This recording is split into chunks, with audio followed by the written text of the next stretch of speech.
உடலில் ஏற்படும் குறைபாடுகள் சாதிக்க தடை இல்லை என்று நிரூபித்து வருகிறார் விழுப்புரத்தைச் சேர்ந்த மாற்றுத்திறனாளி பெண் ஒருவர். வழுதரட்டி கிராமத்தைச் சேர்ந்தவர் 43 வயதான தனலட்சுமி. இவருக்கு சிறு வயது முதலே பேச்சு மற்றும் செவித்திறன் குறைபாடு உள்ளதாக கூறப்படுகிறது. இதனால் தனது பள்ளி படிப்பை முடிக்க இயலாத தனலட்சுமி தனது தந்தை மற்றும் சகோதரர் மூலம் அடிப்படை கல்வியை பயின்றுள்ளார்.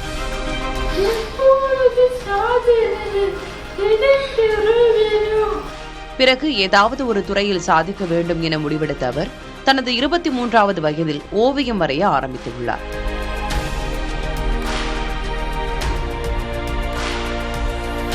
இந்நிலையில் தற்போது அரசியல் தலைவர்கள், இயற்கை காட்சிகள் என பல வகையான ஓவியங்களை தத்ரூபமாக வரைந்து அசத்தி வருகிறார். இதன் மூலம் மாற்றுத்திறனாளிகளுக்கு ஒரு முன் உதாரணமாக திகழ்ந்து வருகிறார் தனலட்சுமி. என்னோட ஆசை ஒரு சாதனை வரைஞ்சு கவிதை சாதனையை இடம் பெறணும்னு ஆசையா இருக்கு. அவங்களுடைய ஒரே ஆசை என்ன அப்படின்னா, அதாவது ஒரு பெரிய ஒரு கண்காட்சியில் அவங்களுடைய வரைந்த ஓவியங்கள் எல்லாத்தையும் வெளிப்படுத்தி அனைவரும் எங்களோட ஓவியத்தை பார்த்து வியக்கணும். அதாவது இந்தியாவில் உலக அளவிலையும் அவங்களுடைய ஓவியங்கள் வெளியே கொண்டு வரணும் அப்படின்றது தான் அவங்களுடைய ஆசை.